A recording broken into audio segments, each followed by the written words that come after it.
Glengarry Glen Ross made famous ABC. Not the ABCs of the alphabet, but ABC. Always be closing. Well, I want to make another 3 letters extremely famous in the world of sales, and that's ABL. Always be learning. It is so incredibly important as sales professionals that we are always learning.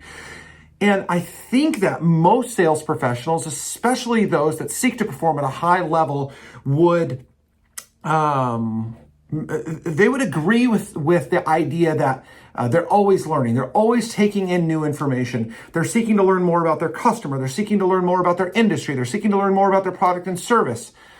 But there is one area that I think that sales professionals often overlook. I have this conversation a lot with my one-to-one coaching clients, and it's in this area. Are you always learning about yourself?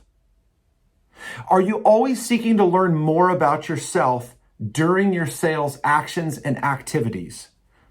I mean, take, for example, you being on a sales call or being in a sales meeting. When you get done with that call, hopefully you've recorded it. Even if you're in person in a meeting, there are some easy ways to record. Are you listening back, or at least are you reflecting back and learning from what you did? Are you learning about the things you did well and understanding what those are? Let me give you an example of this. Recently, I was talking to one of my coaching clients, and she was sharing with me, she's a sales professional, and she was sharing with me that a prospect that they are highly engaged with, her and her team are highly engaged with, mentioned that they were the front runner in this opportunity that they're pursuing, that they were the most creative, that they were the most unique. And they felt so good about that. Like, it was so great to hear that that they were well regarded. And so I asked her, I said, what was it about you that made them feel like you were that good, that you were unique, that you were different, that you were better, that you were the front runner? What do you think the answer was? I don't know. I don't know. And I thought, what? I mean, first of all, I said, oh my gosh, I said, that was such an opportunity for you to learn what made you stand out so you can do that again. I said, reflecting back on that, what are you going to do now? And we ended up talking through the practice of understanding that that was a mistake we made, and not making the same mistake again by writing it down and using that in our prep notes for every other call we're going to engage in the future. Every other meeting we're going to engage in the future. If I hear of a compliment that somebody gives me, I want to know specifically what they're complimenting. What is it that you recognized I was good at, so I can do it again, so I can highlight it more, so I can emphasize it?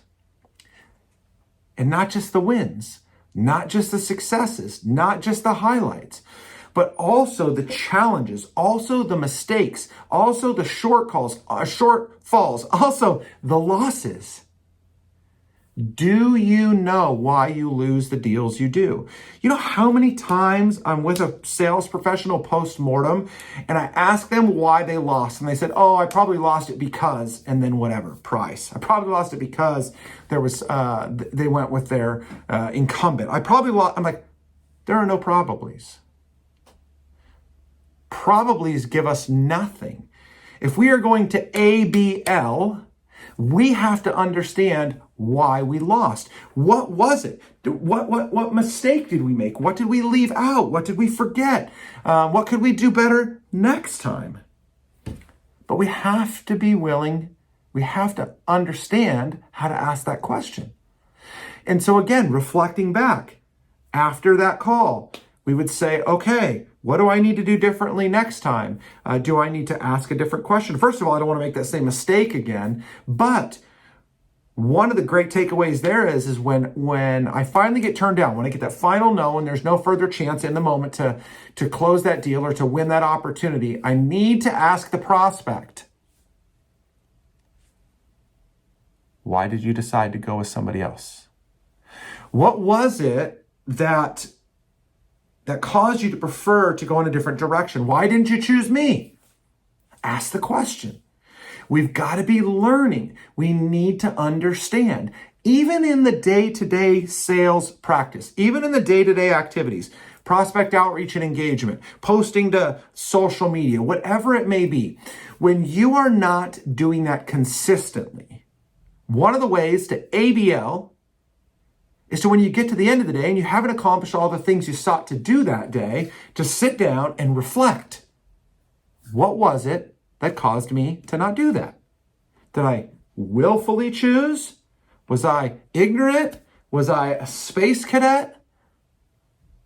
What do I need to do in order to not make that same mistake again?